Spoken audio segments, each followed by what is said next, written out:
Quite amazing when you look back at something like that, and it does bring it all back 30 years ago for those of us who were actually born back in 1983, and we actually have someone on our table who said she was born in 1983 and knows about the America's Cup because it's actually on those birthday cards you get saying what happened in that year. But anyway, for many of us though, it really, I mean, I was just talking to Michael Rowland before and he asked that great question, where were you? What were you doing? And I remember exactly what I was doing. I'd left home. I was working in the bank at that time, at the ANZ Bank up in Swanston Street, just cringing at the prospect of another day at work. Even now I cringe when I head into the bank, but for entirely different reasons. But I remember getting into the car and putting it on 3RW, and John Radler was doing the commentary at the time, and there was that great commentary from him, stand up Australia, blow your horns Australia, and I remember being on the Princes Highway heading into the city and everyone was blowing their horns, and it's, you know, a couple of years ago when Cadel Evans won the Tour de France, people were saying, the younger generation was saying, the greatest moment in Australian sport, and they were pulled up very quickly and reminded, no, this was the greatest moment in Australian sport. In fact, I think the Confederation of Australian Sport put it down to the greatest moment in 200 years. The other thing I noticed looking at that from 30 years ago is John Bertrand has not changed, which really annoys me. But he was at the helm that day, and is the reason why he's here today, of course. He was at the helm steering Australia to victory back in '83. But in the 30 years since, he's been at the helm of a number of businesses, whether it be marine development, property development, and also he's delved himself into the internet. From a charity point of view, what you do with the Alana and Madeline Foundation is just unbelievable. You know, at this very casino, each year it's one of the A-list nights that you go to. It's one of the best on the social calendar, the Alana and Madeline Foundation. While it's great to see the celebrities get up there and make deals with themselves and everything else, it's for a great cause because it's to actually help stamp out cyberbullying, and maybe that's something that we can have a think about a little later on when we talk to John. There's also, you know, the America's Cup, great to have that in your trophy cabinet, but the trophy cabinet must be absolutely bulging, John. It is as thick as what your CV is. Not only he's got an America's Cup to his credit, but also as a dual Olympian. He won a bronze medal in Montreal in 1976, and even now he's racking up the awards in the Etchells class. In 2010, I think it was, you won the World Championship there, and then 2 years later finished third. So he's still got it, no doubt about that. There's also an Order of Australia award, a Victorian of the Year award, and also doing great work with Monash University. I know that we will talk about that because the leadership is such a passion that you have. And it was all going so well until a couple of weeks ago when you took on the presidency of Swimming Australia.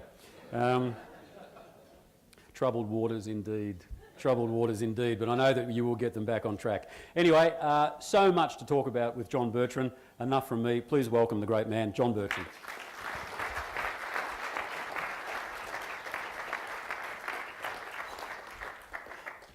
It's when you look at that and you were glued to it, what are the memories? I mean, what are the emotions that run? I mean, have you seen that a lot of times, or?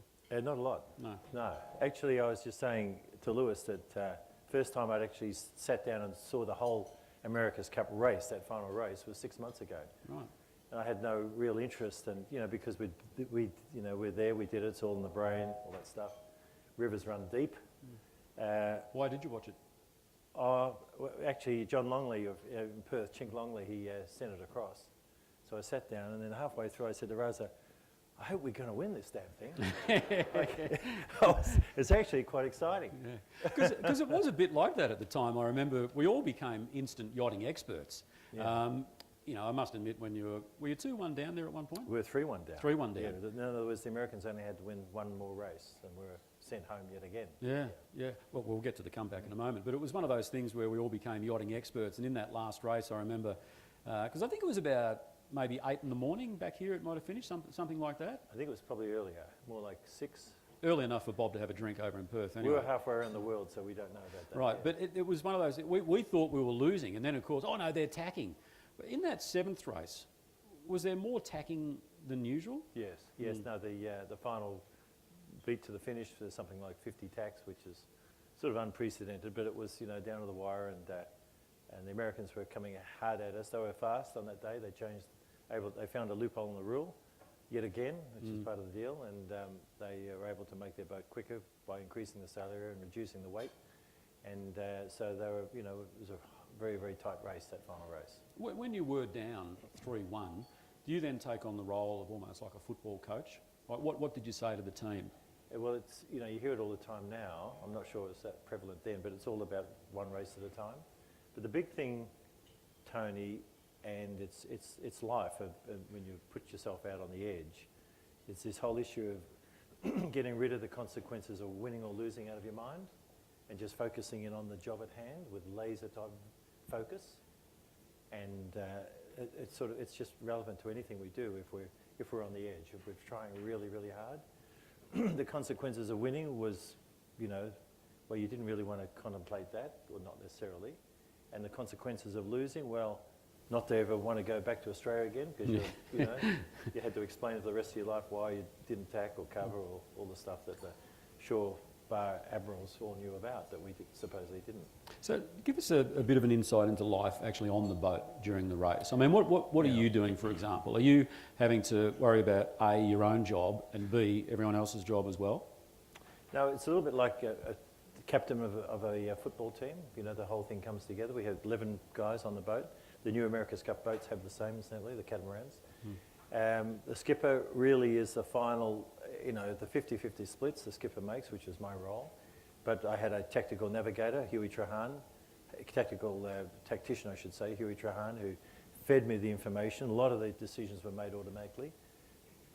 Then we had a navigator, Grant Simmer, and anyway, it went all through the boat. We had different communication channels set up through the boat because on the 11th hour, people change, they get more nervous. They, you know, you can't simulate and you can't practice an event like the America's Cup. It's like practice going to the moon for the first time, even though it's hard to simulate the actual real thing. You can do it many, many times mentally and so on. So the America's Cup, there had never been one in the history of yachting, 132 years.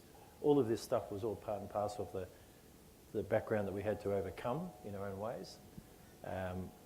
The America's Cup started off before the US Civil War, to put it in context, and the Americans, the United States of America, had held it successfully for all that time. And all these different nations around the world, the Brits and the Scots and the French and the Italians had all tried, but no one had ever won. So here we were in that, well, you know, with the 11-man team, you had to get rid of all of that stuff out of your mind and just concentrate on the process.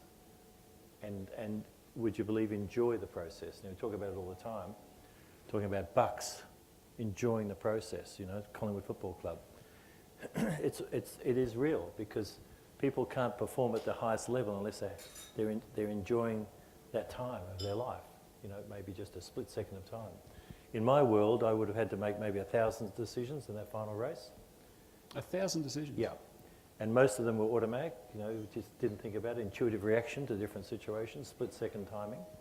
And some of them were harder, and that's where you needed the input of the team. But the point is, again, trying to get into the zone of slow motion, as we call it. And the athletes, we talk about it all the time with sports psychology, but the question is slowing the game down in your mind so that the decisions are coming at you in slow motion instead of being outside your comfort zone and you feel like you're being pressed to make decisions. The difference is huge between making the right decisions at the right time. So all of those elements are all part and parcel of the process of, and for example, that final race, which was about a 2.5-hour race, that was slow motion for me. And we're able to get more decisions right than wrong. And ended up winning the America's Cup as a result. So there's lots and lots of things happening.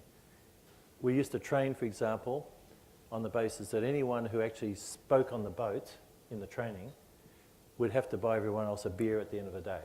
Okay? Now, we didn't drink much anyway, it didn't matter. But so what we're trying to do then, we're trying to get everyone totally into automatic mode. So I could tack the boat, jibe the boat, do anything I want, and I wouldn't have to say anything to the 11-man team. So again, it's a little bit like AFL football. You know, when these guys are on song, it clicks, and they don't literally have to say anything. It all happens, you know. Ablett does his thing, and he carves out time and space out of nothing. You know, it's just wonderful. It's magic to see. But then when he's really on song with his teammates, then the players know what to do, and it all kind of happens. Well, that's exactly what we're trying to achieve with that America's Cup team, and we got to a fair degree down that track. So is it also a lot of gut feel with you? Because in that 7th race, was there next to nothing in the way of wind? Well, it was light, it was tricky. Yeah, intuitive decision making, this is what we're talking about, the gut feeling, decision making is fundamentally important, but you can only achieve that when you've put thousands and thousands of practice in, preparation. And the military, we're going to play a little video about this guy called Major Angus Campbell. He's just been promoted to head up all the boat people issue for the Australian government. Deputy commanding, deputy Well, he's got some medals 2IC anyway. to the, he's Deputy Commander of the Australian Army. Terrific bloke. And he talks about intuitive decision making. SAS are into intuitive decision making.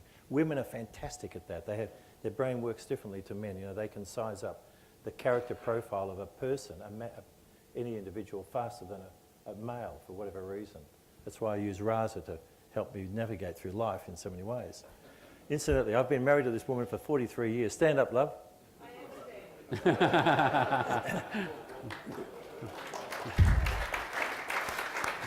Let me tell you, to be married to within the World of America's Cup for more than 10 years is a world record. They normally implode into a million pieces after 10 years. So 43 years is a world record. So when you came back to Doc after losing a race, who were you more fearful of confronting? Warren Jones, Alan Bond or Raza? Raza said to me, actually, when we were 3-1 down, okay, life on the edge, living on the edge. Yeah. She said to words to the effect of, John, if we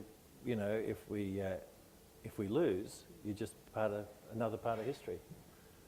I thought, shit, we don't want to be in that situation, you know. But you know, these salient points. So fearful, absolutely. She was number one fear factor for me. Did you have a sense of how big it was back here? Because 1983, this will surprise you, Jem, but 1983 there was no internet, there were no mobile phones. Did you have a true sense of just how big it was and the euphoria that was building back here? No, nor did we want to. If I visualised in the extremity, I could visualise maybe a quarter of what was happening in Australia. But we didn't want to do that. We stopped reading all newspapers. We stopped newspapers being delivered. We got rid of all the television sets out of the place. We just went into our own silo of focus. And we didn't want to know anything. The only person that could get through to me was my mum, halfway around the world, and a man called Billy Osborne, God bless him, who was my mentor. And Billy used to get on the phone and give me his little advice. But other than what, I didn't want to talk to anyone. What was your mum saying to you? Oh, you can do it, Johnny. It's beautiful stuff. And what about, Let me finish. Intuitive decision making, a big deal. And that is the ability to make the right decisions at the right time without thinking about it, without over-processing. It's a big deal that we're moving work in terms of the Rio Olympics for, our Olympic teams, on how do you back your judgment. And that's the really interesting thing. And if people know in this audience, when you're on song, you make decisions and they kind of flow. And when you're starting to analyse them to death, analysis by paralysis, then you're not necessarily going to get the right decision. So this whole issue is so unexplored, but there's so much upside opportunity in terms of human performance and human endeavour. The sailors, Victor Kovalenko, our great coach, the most successful coach that the world has ever seen in sailing, and he'll be one of the inducted members in the Sport Australia Hall of Fame next month. He talks about the intuitive decision making all the time. He comes from the Russian school of thinking, which is through the heart more than the mind. But he trusts his warriors out there, and they trust their own instincts. It's a really interesting and very, very important part of the brain. And this discussion in 20 years' time will be naive compared to what we have now. Well, the other way around, we'll be so much further advanced. That's my point. At any rate, you had a question. Yeah, just getting back to the America's Cup. The story itself is like a great Australian movie, a great Hollywood movie, and you've got a wonderful cast. And that cast includes you and Alan Bond and Benny Lexon and Warren Jones and everyone else on the boat and all the rest of it that may not be the household names that you guys are. Those guys that I mentioned, were you mates or was it purely a working relationship? Well, Benny was the godfather of our eldest child, Lucas. Even before the race? Yes. Yeah, he was just a wonderful man. He employed me in 1973 when I just graduated from MIT in Boston with a Master of Science. Came back and I was an assistant designer for him in Alan Bond's first America's Cup. Bondy was 34-year-old, technically broke at the time, and he had the audacity to challenge for the America's Cup. Can you believe that? With Bondy, yeah. Yeah. With Bondy. So 34 years old, he was technically broke because he's a property developer, and unless you're on the edge, you're not trying. Yeah. That's the reality, and particularly out of Perth. Yeah. And anyway, we created a boat called Southern Cross, Yanship Sun City, home of the America's Cup up north. So you were mates with Bondi? Well, am I mates? Is No, anyone... were you mates then? No, I just met him for the Right. first time, and I was 26 years old. Yep. Okay, but I'd already done a America's Cup with a man called Sir Frank Packer. I had Gretel 2, 1970. Yep. Raza was his personal nurse, watching on actually Channel 9 and the Murdoch thing. Yeah. She used to give him the oxygen while we're being beaten up by the Americans in Newport, Rhode Island. Right, okay. Yeah, he used to call her Girlie. Is that the story? Come over here, Girlie. That was Raza's name, Girlie. God forbid, he's a brave man. So Well, he was actually. exactly. Yeah. And but anyway, Bondi challenged, and then so were we mates. For Alan, he's a consummate businessman. He's a friend. He's an associate. Mate in the true Australian word, where it just transcends everything. No, but we're blood brothers. Yep. With Benny, absolutely. You know, he was part of the family. He lived with us a lot of the time when we were together. And with Warren was again the consummate professional. He loved the smell of gunpowder. He was at his best when he was fighting the New York Yacht Club, and he was fantastic as well. So, but the point is, we're all, we're blood brothers, and we went to hell and back, and we got all together in San Francisco end of August, and just to see the Louis Vuitton, the America's Cup boats, and so on. And we had a fantastic reunion dinner. Finished at 4 in the morning. It was fantastic. Everyone had a speech, the whole bit. And all we concluded, Tony, is that we're faster now than we were 30 years ago. The race didn't go 2.5 hours? No, exactly, went yeah. considerably. Can I just ask you one more on Bondi? Because when I talk about it being like a great Australian movie, there's been the odd sequel or two. And Bondi's been a pretty celebrated sequel. Yeah. Did you ever visit him in jail? We were living in the States at the time, but I wrote to him. Yeah. And he did it hard. Yeah. They cut off all the financial press from him. He actually developed an art form part of his life. He was quite proud of the art that he was creating, and he did mentor some of the inmates on business activities, which I'm sure was extremely beneficial for the inmates. But he did it hard, yeah.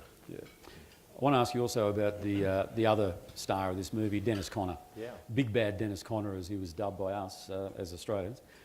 How bad was he as a bloke? How bad was he? Yeah, was he a bad bloke?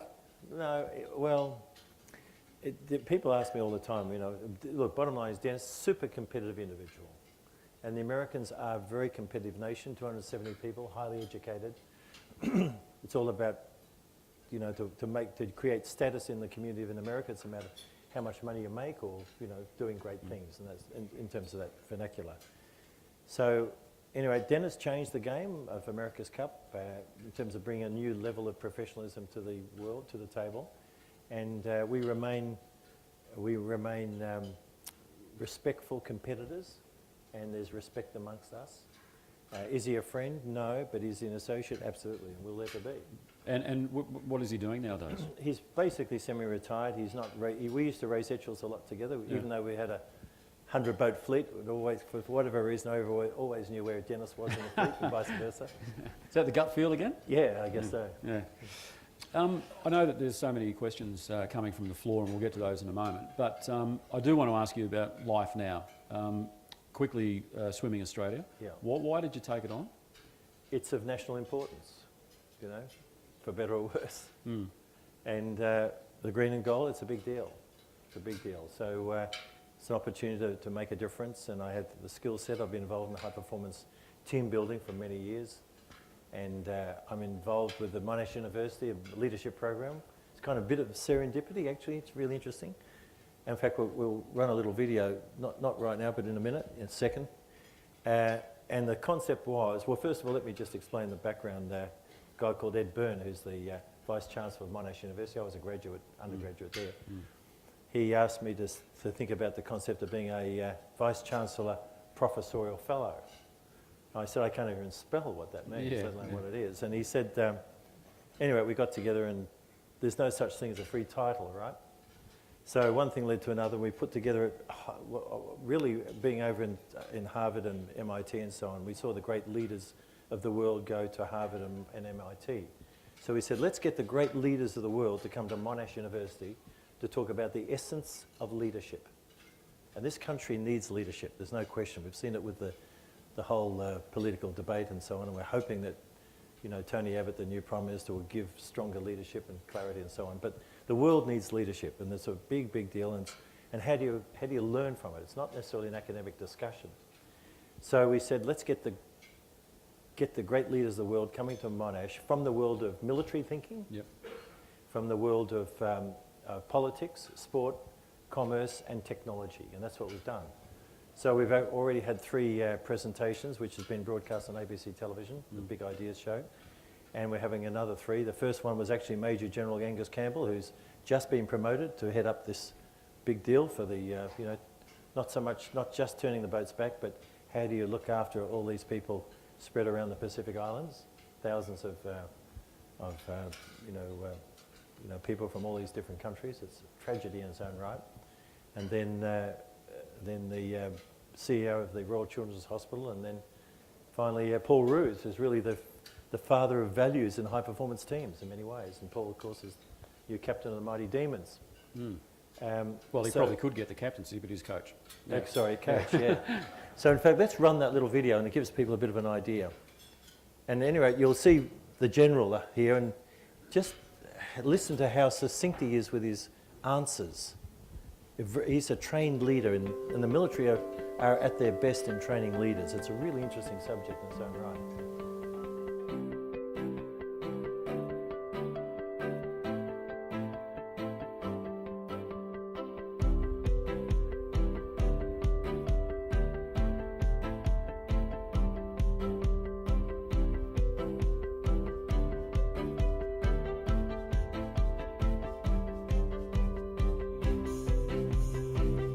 I have made many, many mistakes, and the only constant is learning.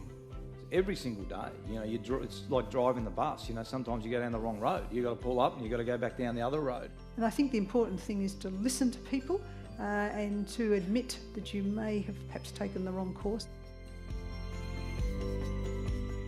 If you make the decision you want to be a leader, yeah, you can learn it. You can learn anything.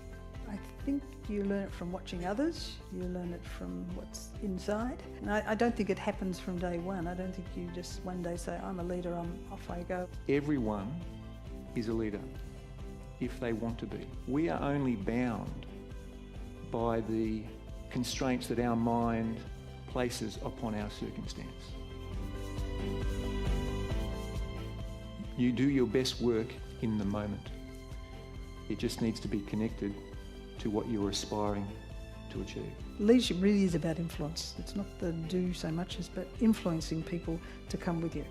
And that means you've got to have a clear vision in the first place and be able to articulate them. I was actually prepared to live and die, you know, by those things I wanted to do.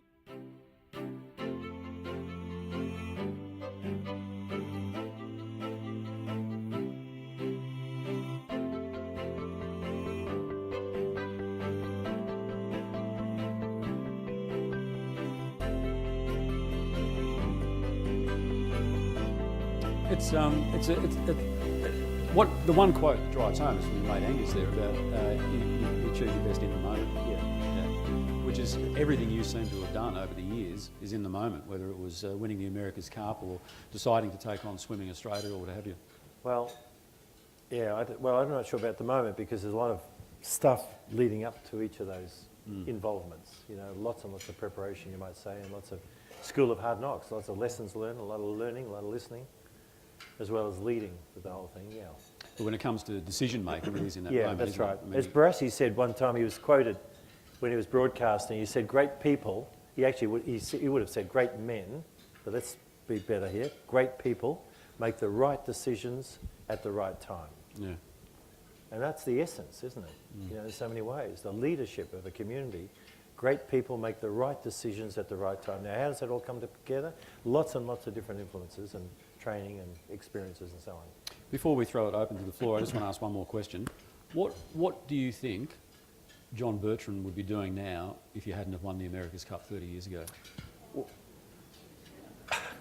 Besides groans. Well, the first thing is I would have kept going until we'd won it. Right. That's the point. I'd already been involved in 3 previous losing America's Cups, and part of the focus was we're going to win it. You know, so it was just a matter of when. Now, I'm not sure the reality is our family could have held that together, because living out of a suitcase for 10 months a year is just a crazy lifestyle, and the focus to the detriment of everything else, including family and kids, it's not a match. But you know, I have to be honest with myself and think that if we had a loss, I would have done it again until we'd won it. So that's a crazy environment, but nevertheless, that's how I felt. However, fast forward, the opportunities that the America's Cup has given me and our family have been amazing. The people we've met around the world, the presidents of the United States, the Kennedy the family, you know, Jackie Onassis, all these people, Ted Kennedy. In what capacity did you meet them? Through Well, the America's Cup? Yeah. They, my initial biography, which was launched in 1985, was written on Cape Cod in America by a guy called Patrick Robinson, the ghostwriter. And his good mate was a guy called Jack Fallon, who was a trustee of the Kennedy Foundation. And Jack's good mate was Senator Ted Kennedy. So Ted, and they're all crazy America's Cup followers, the Kennedy family. JFK's, one of his dreams as a teenager was to represent America in the America's Cup. Right. He wanted to sail on one of the boats. So then the whole Kennedy family, including Jackie, read the book, and then they wanted to meet us. And you know, so all of those things has been quite amazing. Met Jimmy Carter and President Reagan and all these sort of things. So it's been an amazing learning curve for me and for us to be exposed to these different characters from all around the world. Yeah. All right. Questions? John, you said you took 2 calls, one from your mum and one from your mentor. Yeah. Calls plural. Yes. So, what does a mentor, what would you talk about in that sort of case, and do you still have a mentor? I have many mentors. I think if you study people who achieve things, they need help. It's really interesting. And the one thing we don't do in Western communities is we don't ask for help much. People don't say no very often. You ask for, you know, I'd like to spend half an hour with you once a month. You very rarely, anyone will say no. And I mentor different people, anyway, kids and dream builders and so on. And in terms of that environment, it gave me Billy Osborne. He was the most successful 14-foot skiff sailor pre-war, okay? He headed up the CSIRO eventually, very brilliant guy. And it was just a sense of stability halfway around the world on the telephone then, in 1983, final race, and leading in the final race. He gave me a sense of stability, perhaps, that, you know, that was important for me, that here's this man totally trusted, and had an experience, had never won the America's Cup. No one had, of course. So it was virgin territory in that regard. But it was really just getting a little bit of grounding from this man who I respected so much. So what did we talk about? Can't really remember much, but it was, it was a touch of base and a trusting environment for me. Yeah.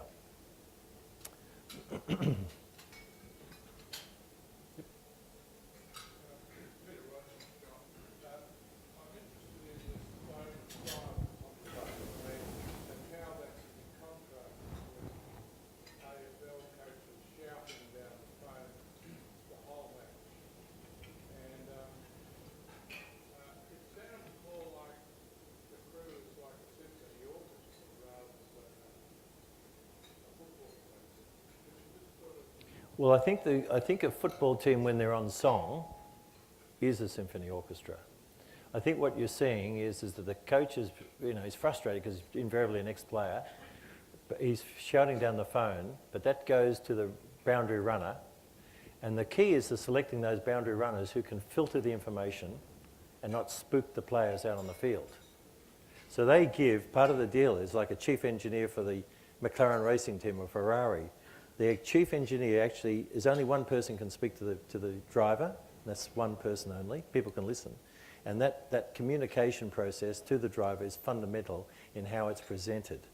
The boundary runners are the same. Those guys are selected for reasons so that they actually give the player confidence and they can actually interpret what the coach is doing in his world of frustration. So we see actually something on television that's quite different. Let me suggest, in a team that's working well, in a system that's working well, we don't hear how that information is corresponded. There's no way that a runner would be shouting at the players because of frustration from the coach. Yeah. You were a runner, weren't you, Justin? Justin Quill? So what do you think, Justin? Yeah, that's absolutely right. And they would ring and say, "You go to a rewind, he's hopeless." You go out and say, "Good work, mate, get him kicked down." Yeah. Constantly filtering out stuff. Yeah, that's right. And Interesting how they've only made the final since Justin left. yeah, but it's true.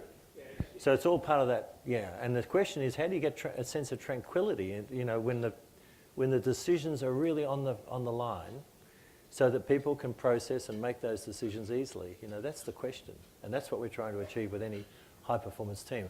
With Swimming Australia, we've got 4 links in the chain. It's no different to America's Cup or anything, that have to be world-class. We've got to get our management world-class, okay? And it's got to be bulletproof, and it's got to be world-class. Not Melbourne world-class, but world-class. We've got to get our technology world-class. We've got to get the athletes and the team that evolves from the athletes world-class. And the final link in the chain is we have to get our coaches world-class. Coaching of the coaches, huge upside. So we're in the business now of benchmarking world best practice. And our ultimate is that we want the Americans, the Yanks, God bless them, to be benchmarking Swimming Australia as world best practice in each of those 4 links. If we can do that, then we can get back to be #1 nation in the world in the green and gold. It's no different with AFL or any of this stuff. I suggest it's the same. You know, it's the management. If the board and the chairman are blowing off in the wrong direction, you know, then it's just bad. It sends out bad vibes. How you handle all the different issues, the management, the whole thing has to be red hot. The technology has to be red hot. You know, how we play again AFL football. The game in 20 years' time will be so much further advanced than what it is now. We are in awe of the skills of the players now. 20 years' time, it'll make today look like a joke. That's the exciting thing. And the same thing with the individuals, the players, how the team structure, the concept of empowering leadership teams, you know, leading teams concept, which is, you know, the Ray McLean thing. That's Ruzi's been doing that for years before people even knew about it. That's why it was such an interesting interview. And then, you know, this whole coaching thing, where it's going, God only knows, it's just fantastic, so exciting. When you took the sorry, Paddy, we'll get to you in a tick. When you took the reins of Swimming Australia, one of the things you said in your media conference was it's very important to still have fun. Yeah. Now, your idea of fun and the swimmers' idea of fun would be poles apart, I'd suggest. No. Passion. Passion? Passion, absolutely. No, they're not poles apart. The deal is we can never win it. You know, Ted Turner was asked to define fun. He says, "That's easy, son. W-I-N." Okay, that's Ted Turner, the mouth of the South, CNN, unbelievable. He told his bankers one stage, because his old man committed suicide, and he was on the verge of going broke with CNN, they couldn't pay the wages. He said, if you send me broke, I'm going to shoot myself. And the bankers didn't send him broke. You know, crazy guy. So WIN is one end of the spectrum, okay, but I don't suggest that that's right. The concept of winning is about having passion. And the swimmers, you know, and the sailors and Lana Madeline Foundation, all these people who are doing great things, it's all about having passion, having fun doing it, and enjoying each other's company, you know, having an environment where you get 1 + 1 = 3. We're now talking about culture, you know, we're talking about the values associated with that. Running the 9 network, running the 7 network, it's about people enjoying what they're doing together. And the question is, how do you make that happen? Well, that's that's understanding what the values of the organisation stand for. And are we on the bus together? The glue to any organisation, from my perspective, in terms of high performance, if you want to call it that, is the glue is this thing called culture and the value proposition associated with it. But they've got an ordinary culture, though, haven't they, swimming? Well, it's changing, and we have lots and lots of changes being made. Yeah, absolutely. London, it was terrible. So it was all about individuals. It had been going downhill, I suggest, maybe several years leading into that. But there's been major changes and initiatives, and there's no question, there's a lot of focus now, including, you know, as me as President and Chairman of Swimming Australia, to help fast-track that. It'll take 2 or 3 years. Paddy? Yeah. Just on that point, your colleague at Monash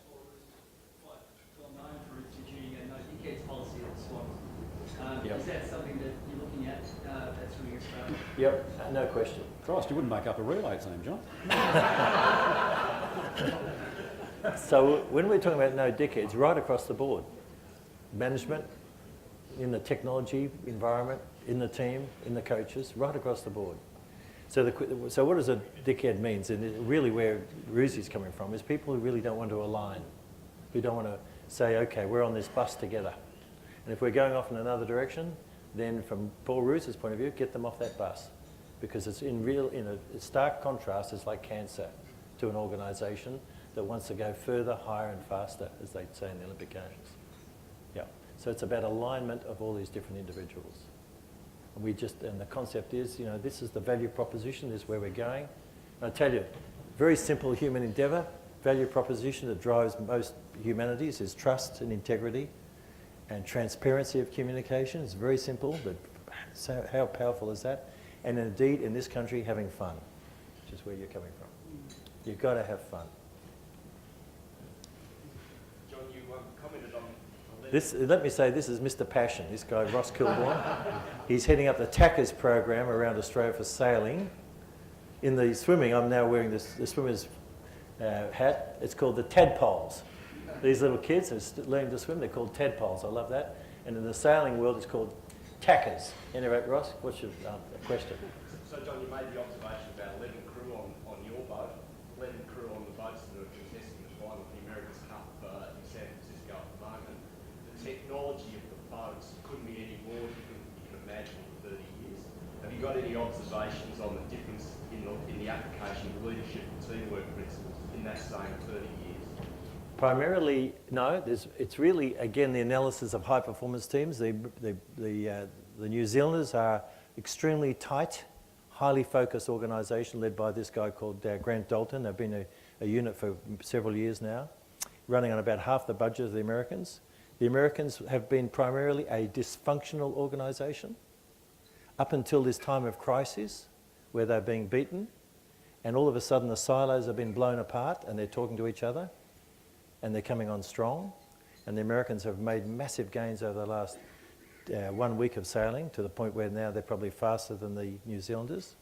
So it's all hands to the pumps for the New Zealanders on whether they can pull it off. They've only have to win 2 more races and they'll win the America's Cup. The Americans have to win 7 races, but they've got technology to burn. So it's a new world. But so primarily we've seen an organisation with massive upside opportunity, which is the US Defence Group, Oracle Racing, which hasn't been fully utilised, but under a world of crises, then it's actually coming on. It reminds me a little bit of Great Britain in World War II, where they all came together where their backs were to the wall, and they become more and more stubborn. The British bulldog concept really emulated from that. And I often think in our country, we've never had to fight on our shores, but if we ever had to, that would be a huge galvanising force for Australia. One of the things I think was interesting with our 3-1 down thing with Australia too, one of the reasons why it was such a big deal, looking back on it, is we came with our backs to the wall with 3-1 down. It was like the Anzac spirit in many ways. We came from 3-1 down to 3-2 to 3-3, and it was like a David and Goliath type thing. But the Aussies, us Aussies love that concept. Looking back on it, we love to think that we can fight with our backs to the wall, and it's a galvanising environment. We might just take 2 more. Got one here. Yep. I was interested in the market outcome model. I think there's probably a bit of a giving on the background going on. In the context of leadership in a capitalist society, one thing that maybe marks out some leaders is their willingness to take risks that others are not. Just wonder what element does that have in your training of leaders? You're encouraging people to take risks to push the boundaries of the law even in the way they approach business and leadership, or how does that fit into the work? I think, we would take risks. Some people, entrepreneurs don't see it as risks, they see it as more calculated decisions. And I guess the definition of an entrepreneur is a person that needs 30% of the data, whereas most people need 90% of the data to make a decision. And the rest of the decision that a so-called entrepreneur, a successful entrepreneur has, is he has this intuitive feel for it, and that's because he loves the subject, you know, he lives and dreams that world, he called business or property development, since he was a little kid, for example, and as a result they kind of know it, even though they can't necessarily express it. So they make decisions much earlier than most other people, and that's, you know, a lot of people think, hey, that's high risk, but to them it's not. And talking to Alan, we've talked about this quite a lot. I don't want to go near, you know, the concept of, you know, going beyond the law, which is, you know, and then with Alan. But let me just reflect a little bit on Alan Bond's leadership style. Whenever I met him, and he wasn't involved a lot, you know, with the Australia 2 effort, we'd see him once a month, for example. But what he did do, which I've always found fantastic, is first of all, the questions that he asked me as the skipper and captain of the team were really penetrating, really smart questions, okay, even though he wasn't around from a day-to-day point of view. So, highly intelligent person. And then the second thing that he had a great ability to do, even though, again, I didn't spend a lot of time with him, he spent more time as the program got to the pointy end, is that he made you feel totally part of the team. And he would tell you stuff that was totally confidential. He'd bring you into his inner sanctum and he would trust you. Now the question is, was that information needing to be totally confidential? It didn't matter. It's how you felt. So you felt part of the team. So he was a natural, whenever he was, he'd, John, you know, come and have a look at this, you know, and he'd tell me about stuff that, you know, supposedly I should know about. And you felt loyal to the cause. And that's part of leadership. You know, to have the confidence to be able to say, you know, Martin, I want to tell you about stuff, and Martin feels part of the team. Or, you know, Michael, I need your advice on things, and it could be really, really close, important stuff that's actually super sensitive. If it ever got out, it would be, you know, not a good deal. But you feel part of the team, and that's part of his natural team building, and he had that ability. So he had a great sense of loyalty. He actually challenged. People forget it, but he challenged 4 times, 3 times losing before we actually won it. And the resilience of the man all the way through is quite extraordinary, when everyone said it was an impossible dream. So, you know, Australia in many ways owes him a lot, in other ways no, because he lost a lot of money for a lot of shareholders and he was outside the law, and he is the first to admit that. But to give you an example, I'm told that the day that we won the America's Cup, as a result, there were more start-up companies, people launching new companies than ever before or since in Australian history, on the basis that people felt for the first time, if they can do it, maybe I can do it. And according to the Coles CEO at the time, their revenue went a step up from that day onwards. There are more people naturalised, I'm told, as a result of that day before or since in Australian history, because people felt for the first time part of this country in the celebration of this crazy event halfway around the world called the America's Cup. You know, it had nothing to do with normal Australia. It was a yacht race, for goodness sake. You know, a C-grade event, but it captured this country's imagination. And I dare say people a baby said, boom. let's give it a go. I dare say a baby boom too. Well, a lot of 30-year-old people I met in the street. You're right. One quick one from Shane. On the Australian story, Yes. there was an amazing moment, I'm not sure if it's true, I'd love you to explain it is, where you had your group running on some backtrack and you seemed to invade one of the American little parties or whatever. Was that planned or was it just spontaneous? No, it wasn't planned, Shane. Primarily we were training, and the American compound with Dennis Conner and his team were there. We went past the American compound. Well, we were coming up to the American compound, and they were in the front lawn area doing a whole bunch of calisthenics and push-ups and so on. So we just intuitively, you know, made the decision to run through the bastards. So we came off the road, which wasn't very big anyway, and went through their compound, and it worked out pretty well. So it was one of those, you know, sort of, split-second things. Let's do it now.